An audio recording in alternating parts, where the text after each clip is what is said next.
ವೀಕ್ಷಕರೇ, ಯಾವುದೇ ರೀತಿಯ ಕಷ್ಟಗಳಾಗಿರ್ಬೋದು, ಯಾವುದೇ ರೀತಿಯ ಸಮಸ್ಯೆಗಳಾಗಿರ್ಬೋದು, ಎಲ್ಲ ಕಷ್ಟಗಳಿಗೂ ಎಲ್ಲ ಸಮಸ್ಯೆಗಳಿಗೂ ನಿಮಗಿರುವಂತಹ ಒಂದು ಪರಿಹಾರ ಅಂತ ಅಂದ್ರೆ ನಿಮ್ಮ ಸ್ಕ್ರೀನ್ ಮೇಲೆ ಡಿಸ್ಪ್ಲೇ ಆಗ್ತಿರುವಂತಹ ನಂಬರ್ ತಪ್ಪದೆ ಕರೆ ಮಾಡಿ ನಿಮ್ಮೆಲ್ಲ ಸಮಸ್ಯೆಗಳಿಗೆ ಪರಿಹಾರವನ್ನ ಪಡ್ಕೊಳ್ಳಿ. ಗುರುಮಾತಾ, ಇನ್ನು ಇವತ್ತು ಭಾನುವಾರ ಆಗಿರೋದ್ರಿಂದ ಕಾಲಭೈರವೇಶ್ವರ ಸ್ವಾಮಿ ಬಗ್ಗೆ ಮಾತಾಡ್ತಾ ಹೋಗ್ತಾ ಇದ್ವಿ, ಅದ್ರ ಬಗ್ಗೆ ತಿಳಿಸ್ಕೊಳ್ಬೋದು? ಕಾಲಭೈರವರಿಗೆ ಅದೇ ರೀತಿ ಇರ್ದಿರ ಅಂಥವ್ರು ಅಕ್ಕಪಕ್ಕದಲ್ಲಿರೋ ಅಂಥ ಶಿವಾಲಯಕ್ಕೆ ಹೋಗಿ ಸ್ವಾಮಿಗೆ ರುದ್ರಾಭಿಷೇಕ ಮಾಡಿಸ್ಕೊಳ್ಳೋ ಅಂಥವ್ರು. ಅದೇ ರೀತಿ ನೋಡಿ, ಕಾಲಭೈರವ ಸ್ವಾಮಿಗೆ ಫುಲ್ ನಾವು ಪೂಜೆ ಕೊಡಬೇಕು, ಅವ್ರಿಗೆ ಅಲಂಕಾರ ಮಾಡಬೇಕು, ನಾವು ಇನ್ನೂ ಚೆನ್ನಾಗಿ ಬೆಳಿಬೇಕು, ಆರೋಗ್ಯದಿಂದ ಆಗಲಿ ಎಂಥದೇ ಸಹ ನಾವು ಸಕ್ಸಸ್ ಮಾಡ್ಕೋಬೇಕು. ಮುಖ್ಯವಾಗಿ ಬಿಸ್ನೆಸ್ ಮಾಡೋ ಅಂಥವ್ರು ಕಾಲಭೈರವರಿಗೆ ಪೂಜೆ ಮಾಡಿಸಿದ್ರೆ, ಈ ಭೂಮಿ ವ್ಯವಹಾರ ಮಾಡೋ ಅಂಥವ್ರು, ರಿಯಲ್ ಎಸ್ಟೇಟ್ ಮಾಡೋ ಅಂಥವರೆಲ್ಲ ಕಾಲಭೈರವ್ರಿಗೋಗಿ ವಾರಕ್ಕೊಮ್ಮೆ ಅಭಿಷೇಕ ಮಾಡಿಸಿದ್ರು ಅಂದರೆ ಖಂಡಿತ ಸಕ್ಸಸ್ ಆಗುತ್ತೆ. ಯಾಕೆ ನಾವು ಕಾಲಭೈರವರಿಗೆ ಏನಕ್ಕೋಸ್ಕರ ಪೂಜೆ ಮಾಡಿಸ್ಬೇಕು ಅಂತ ಅಂದರೆ, ನೋಡಿ, ನೀವು ಮಾಡ್ತಾ ಇರೋದು, ಓಡ್ತಾ ಇರೋಂಥ ಓಟ ಆ ಭಗವಂತ ಸರಿ ಮಾಡಿಸ್ಕೊಡ್ತಾರೆ. ಓಡ್ತಾನೇ ಇರ್ತೀರ ಖಂಡಿತವಾಗ್ಲೂ.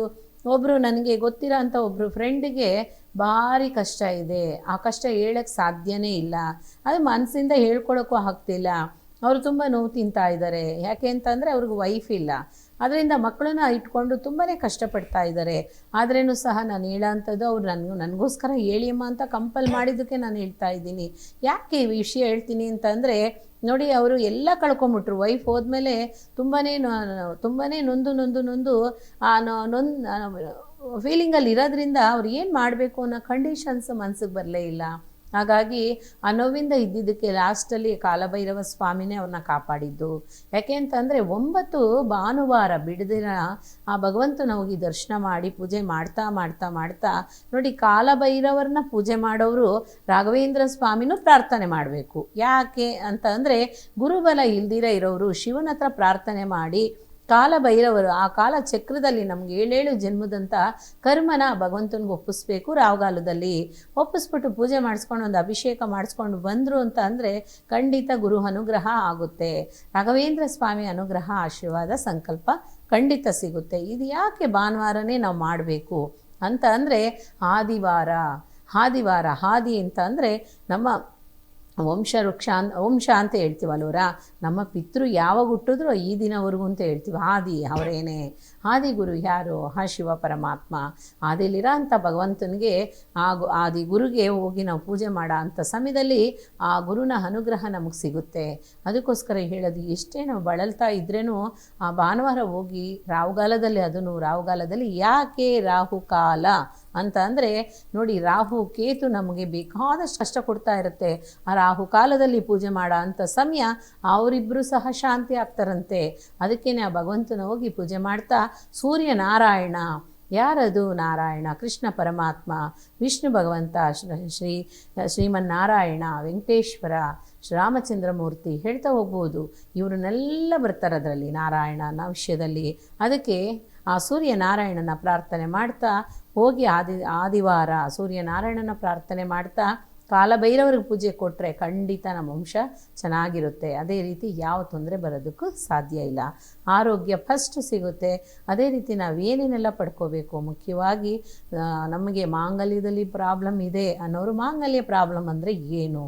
ಗಂಡನಿಗೆ ಬೇಕಾದಷ್ಟು ಕಷ್ಟ ಬರ್ತಾ ಇದೆ, ಹೇಳೋ ಮಾತು ಸಹ ಕೇಳಲ್ಲ, ಒಂದು ಅದ್ಬಸ್ತಲ್ಲಿಲ್ಲ, ಏನು ಹೇಳೋದು, ಒಂದು ದುರಹಂಕಾರದಿಂದ ಮಾತುಗಳು ಬರುತ್ತೆ, ಅಥವಾ ನಾನಾ ದಿಕ್ಕುಗಳಿಗೆ ಹಲಿತಾ ಇದ್ದಾರೆ, ಒಂದು ಜ್ಞಾನ ಒಳ್ಳೆಯದಾಗಿಲ್ಲ, ಬರೀ ಹೇಳ್ತಾ ಸುಳ್ಳುಗಳು ಹೇಳ್ತಾರೆ.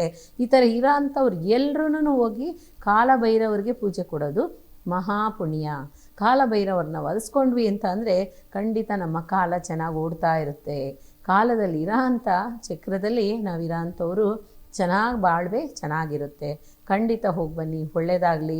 ಆದಿಚುಂಚನಗಿರಿಗೆ ಹೋಗಿ, ಅಥವಾ ಇಲ್ಲೇ RR ನಗರದಲ್ಲೂ ಸಹ ಇದೆ ಕಾಲಭೈರವರ ಸ್ವಾಮಿ, ಬೇಕಾದಂಥ ಎಲ್ಲ ಜಾಗದಲ್ಲೂ ಇದೆ. ಖಂಡಿತವಾಗಿ ಹೋಗಿ ಬನ್ನಿ.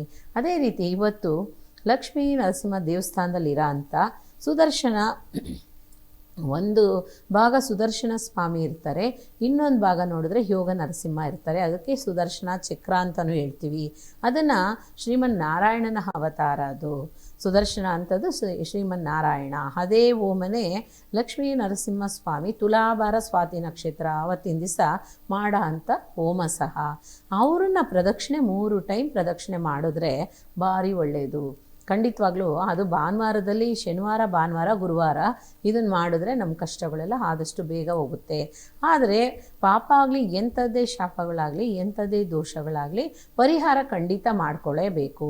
ಅದೇ ಹೇಳಿದ್ನಲ್ಲ, ಮದುವೆ ಆಗೋದಕ್ಕೆ ಮುಂಚೆ ಗೊತ್ತಿಲ್ದಿರ ಮದುವೆ ಮಾಡ್ಕೊಂಬಿಟ್ಟಿದ್ದೀರಾ ಅಂದರೆ ಆಮೇಲೆ ನೀವು ಪರಿಹಾರ ಮಾಡ್ಕೋಬೇಕಾಗಿರೋ ಅವಶ್ಯಕತೆ ಇಲ್ಲ.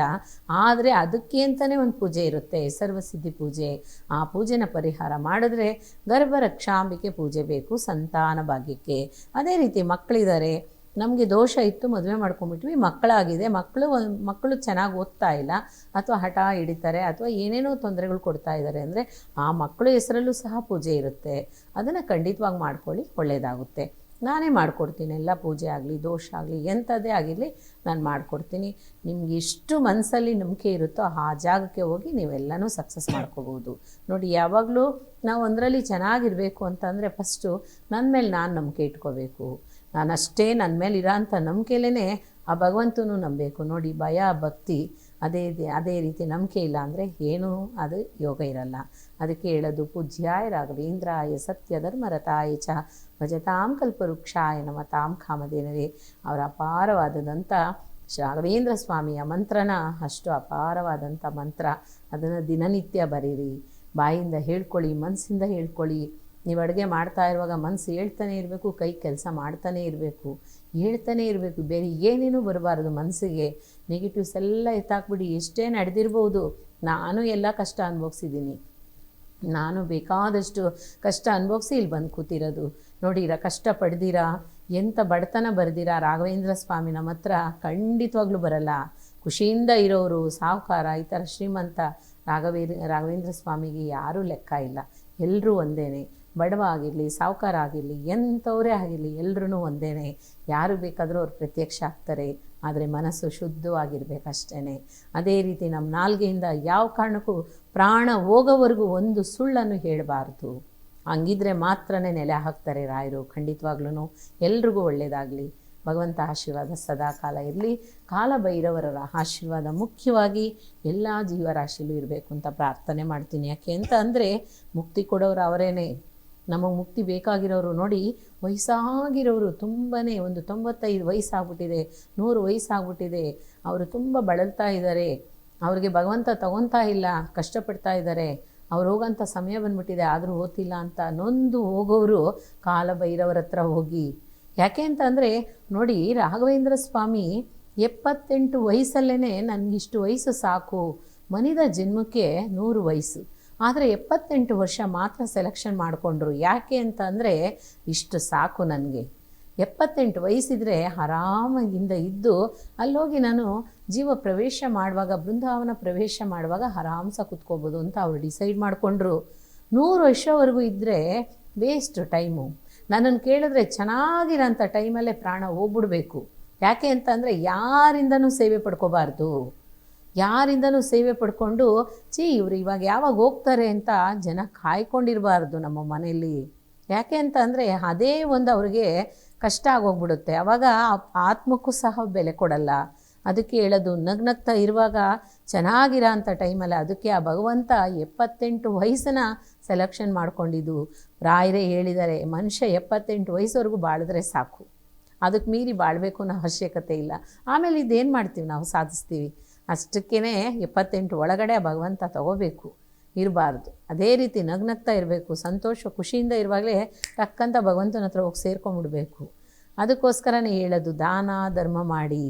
ನಾವು ಸ್ವಲ್ಪ ಏಜ್ ಆದ್ರೂ ಇರಬೇಕು ಅನ್ನೋ ಆಸೆ ಇರೋಂಥವ್ರಿಗೆ ದಾನ ಧರ್ಮ ಮಾಡಬೇಕು. ಅದೇ ರೀತಿ ಚಿಕ್ಕ ಚಿಕ್ಕ ಎಕ್ಸಸೈಸು, ಯೋಗ, ಧ್ಯಾನ ಎಲ್ಲನೂ ಮಾಡ್ಕೊಳ್ತಾ ಬರ್ತಾಯಿದ್ರೆ ನಮ್ಗೆ ಇನ್ನೊಬ್ರು ಹೆಲ್ಪ್ ಬೇಕಾಗಿರಲ್ಲ. ಸಪೋಸ್ ಇನ್ನೊಬ್ರು ಹೆಲ್ಪ್ ನಮ್ಮ ಮಕ್ಕಳಿಗೆ, ಗಂಡ್ಮಕ್ಳಾಗಲಿ ಹೆಣ್ಮಕ್ಳಾಗಲಿ ಹೆಲ್ಪ್ ನೋಡ್ತೀವಿ ಅಂದರೆ ಅವ್ರಿಗೆ ಬರೋ ಅಂಥವ್ರು ಮಾಡ್ತಾರ ಅನ್ನೋದೇ ಮುಖ್ಯ. ಯಾಕೆ ಅಂತಂದರೆ ಈಗಿನ ಕಾಲದಲ್ಲಿ ಸ್ಪೀಡಾಗಿ ಓಡ್ತಾ ಇರೋಂಥ ಕಾಲ. ಅವ್ರುಗಳು ಸಂಪಾದಿಸ್ಬೇಕು. ಅವ್ರು ಸಂಪಾದಿಸಿ ಅವ್ರ ಮೇಲೆ, ಅವ್ರ ಕಾಲ ಮೇಲೆ ಅವ್ರು ನಿಲ್ಲಬೇಕು ಅಂದರೆ ನಮಗೆ ಸೇವೆ ಮಾಡ್ಕೊಂಡಿದ್ರೆ ಅದು ಮಾಡೋಕ್ಕಾಗುತ್ತಾ? ಅದಕ್ಕೇ ಅವ್ರು ಚೆನ್ನಾಗಿದ್ರೇ ನಾವು ಚೆನ್ನಾಗಿದ್ದಂಗೆ. ಮಕ್ಕಳನ್ನ ಫ್ರೀಡಮಾಗಿ ಬಿಡಿ, ನಂಬಿಕೆಯಿಂದ ಬಿಡಿ. ಎಲ್ಲ ತಾಯಿ ತಂದೆಯಲ್ಲಿ ಒಂದು ವಿನಂತಿ ಏನು ಅಂತಂದರೆ, ಮಕ್ಕಳ ಮನ ಸಂಶಯ ಪಡಬೇಡಿ. ಹೆಣ್ಮಕ್ಳಾಗಲಿ ಗಂಡು ಮಕ್ಕಳಾಗಲಿ ಸಂಶಯ ಪಡಬೇಡಿ. ಅದೇ ರೀತಿ ಲವ್ ಮಾಡೋ ಅಂಥವರು ಸಂಶಯ, ಫುಲ್ಲಾಗಿ ಸಂಶಯನೇ. ಅವಳು ಅವನ ಹತ್ರ ಮಾತಾಡ್ತಾನೆ, ಅವನು ಇವಳ ಹತ್ರ ಮಾತಾಡ್ತಾ, ಆ ಸಂಶಯ ಇಟ್ಕೊಂಡು ಯಾರೂ ಲೈಫನ್ನು ಸಕ್ಸಸ್ ಮಾಡ್ಕೊಳ್ಳೋಕ್ಕೆ ಸಾಧ್ಯನೇ ಇಲ್ಲ.